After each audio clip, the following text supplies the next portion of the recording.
Hi everybody, this is Frank Connelly, Sustainability Director at Sanctuary Belize, and welcome to Sanctuary Key. Many developments in the world have their own beach club, many have their own marina, how many have their own island? This 5-acre jewel in the Sanctuary Belize Crown is an asset that we absolutely adore, love, and need to protect. And we're adopting the same philosophy of 3 bottom line economics, people, planet, profit, and making sure that this asset remains yours, not just for our own enjoyment right now, but for generations to come. A legacy in the making. How do we go about doing that? Well, one of the things that we do is very little. We rely on some of the natural security that we have here on the island by these guys, mangrove. Mangrove are absolutely critical to the stability of coastlines. And if you look the world over, the reliance that the world has on making sure that they protect their coastlines and how they go about doing that is becoming more and more important as the years go on.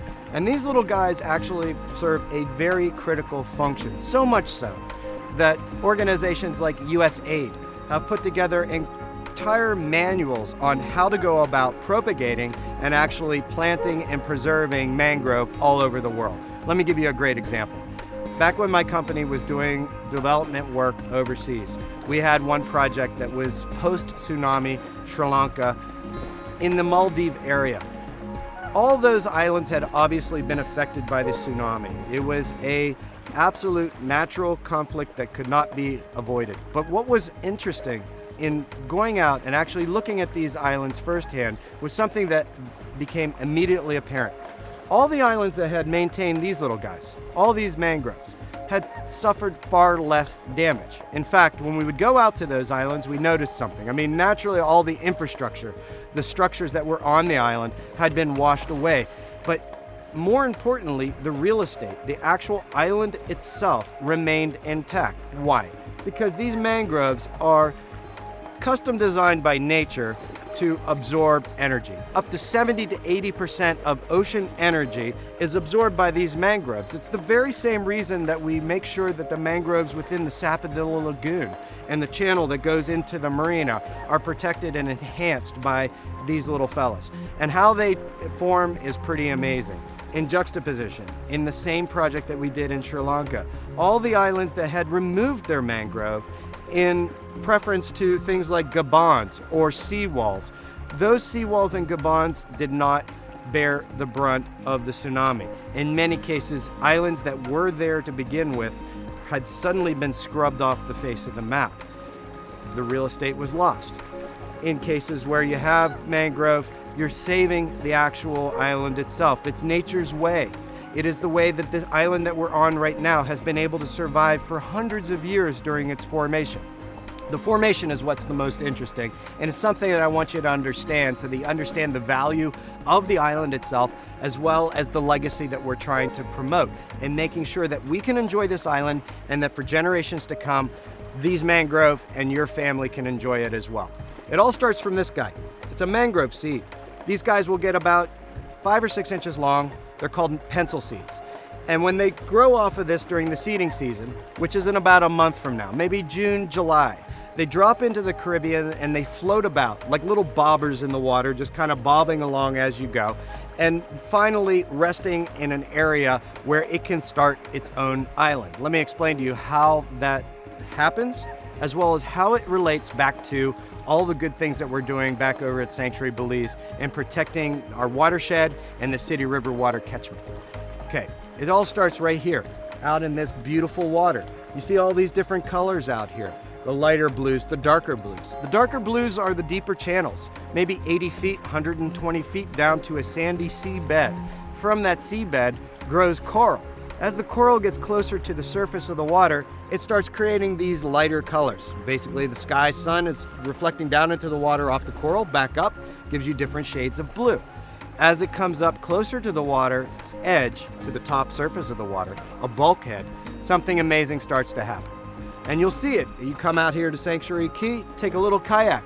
You'll see 3 or 4 little budding islands in the making, surrounded by beautiful, live, vibrant, juvenile reef systems. How many times have you gone anywhere in the world and you go and you take a dive and you see a mature or maybe declining reef system.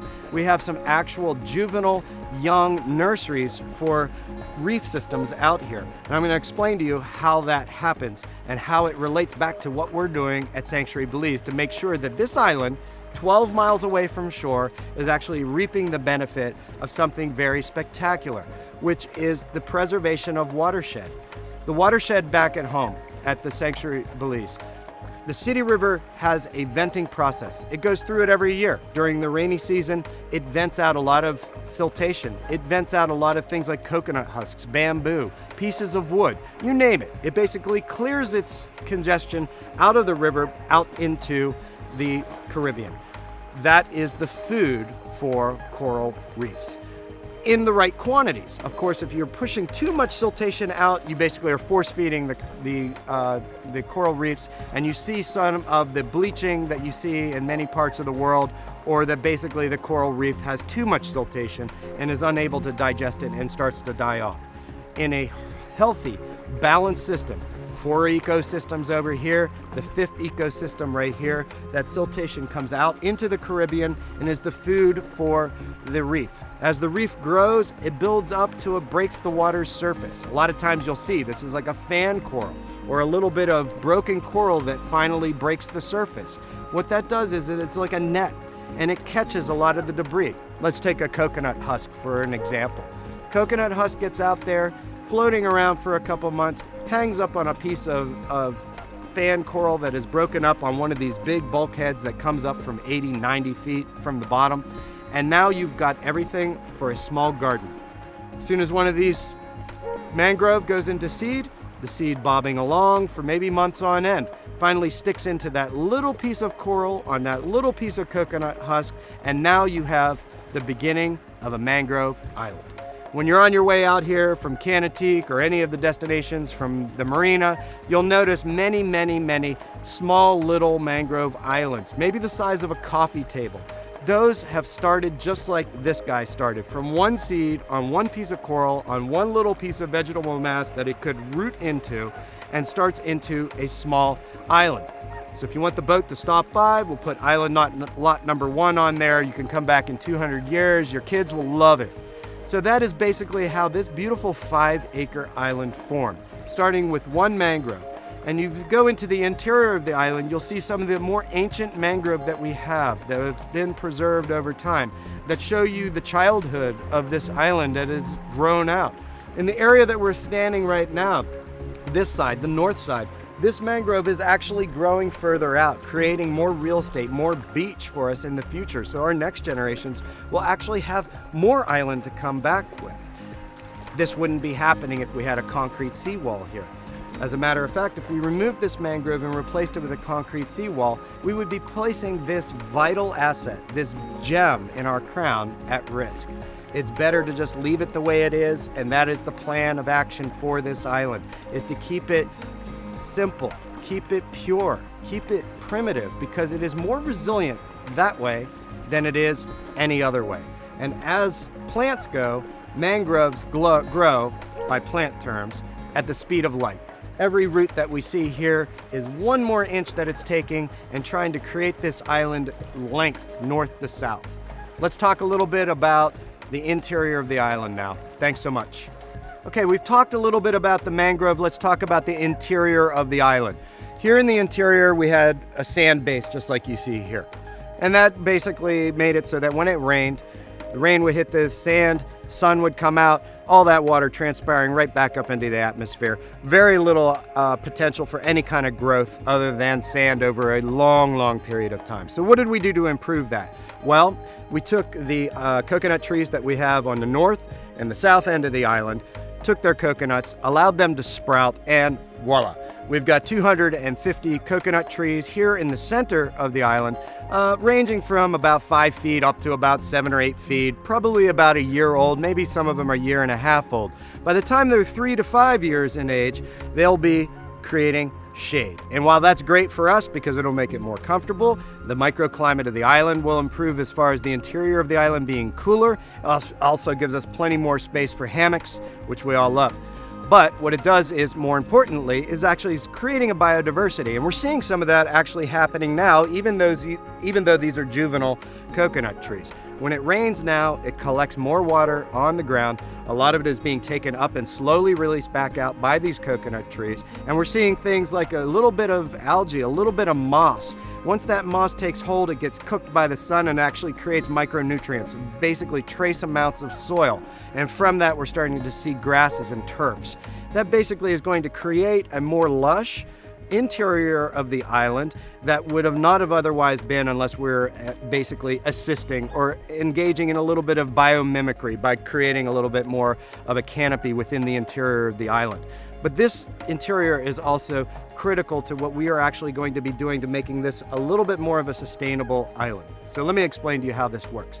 Many of you have been on the tour. For those of you who have not, when we come out here on a day, we have a little bit of a picnic, we have barbecue, we obviously bring out a lot of beverages, ice, water, the blue bottles that we've all seen, and all of that has a footprint getting out here. Here's how we're going to change that paradigm for you, because owners who have this as an amenity are welcome to come out here, spend the day out here. We're going to make the experience better for you and better for the environment. Let me explain to you how that's going to work. First of all, back on the back side of the island here in the interior, we're going to have a 4 to 8 kilowatt solar system, basically a solar energy panel system with batteries, so that we'll be able to energize certain things like lighting, or back at the office, a little bit of small lighting, ability to charge up your cell phone, computers, those kind of things. That's all great and good, but guess what else we'll be able to do? We'll be able to put a NSF wastewater treatment system out here. And that's important for anybody that is interested in decentralized wastewater management. Every time you come out here, enjoy a Bellican beer, because I'll prove to you that you're not going to use your beer, you're just going to borrow your beer. Because when you're finished with it, you'll be able to use this wastewater system, engage in one of our restroom facilities where you'll be able to take in your liquid and solid assets, for a lack of a better word, and convert those into irrigation grade waters. Those irrigation grade waters will then accelerate the process of the growth of these coconut trees, and we may even be able to engage in some small farming, maybe a little bit of vegetables, maybe a few fruit trees. Just think about that. When you come out here, you'll know as a resident that you'll be able to get some fresh vegetables at your island, maybe some fresh fruit at your island. But it gets better than that, because once we have energy, and you look the world over, development is forestalled all over the world by something called energy poverty. Energy poverty is basically the limitations that are in development because you don't have a steady or reliable energy supply. By putting a 4 to 8 kilowatt solar package out here, we're going to also be able to run the pumps for the wastewater treatment, but also run the pumps for something spectacular, a 15,000 gallon rainwater collection system that we're having designed right now, and being designed by an architect from Costa Rica who's going to make this beautiful rainwater catchment facility. That rainwater catchment facility will do a couple of very nice things for amenities, as well as the ability to create our own drinking water. That's right. When you come out here and you're in your own boat, everybody that owns a boat knows, you start adding more weight, whether it be ice or water, any of those things, you're consuming more fuel and it's more costly to get out here. Think about this. You won't have to bring any of those blue bottles out to this island and figure out how you're going to manage that waste stream back off of this island. Because when you arrive here, we will have filtered, clean, beautiful rainwater from our own rainwater collector as your drinking water. Same thing with ice. We have some beautiful solar ice making machines that we'll have hooked up to our solar system that will create ice. So rather than hundreds of pounds of ice that you have to haul out here every week to have a nice barbecue and have ice in your drinks and keep your beverages cool, they'll be made here on the island. That means you don't have to haul them out here, and obviously you don't have to have this big of coolers that you have to be hauling back and forth. These may seem like small things, folks, but actually what it does is it creates a sustainable paradigm. It helps us live our values. It'll make this beautiful, primitive island what it should be, which is decidedly primitive, decidedly undeveloped in a sense that you enjoy this island for what it is. A beautiful mangrove island in the middle of the Caribbean, where you can come, enjoy, spend the day with friends, laze around on a hammock, and then go home knowing that the next generation is going to be able to enjoy it as good as you did, or maybe even better. That's my job here at Sanctuary Belize as your sustainability director, and it's a pleasure. Thanks so much.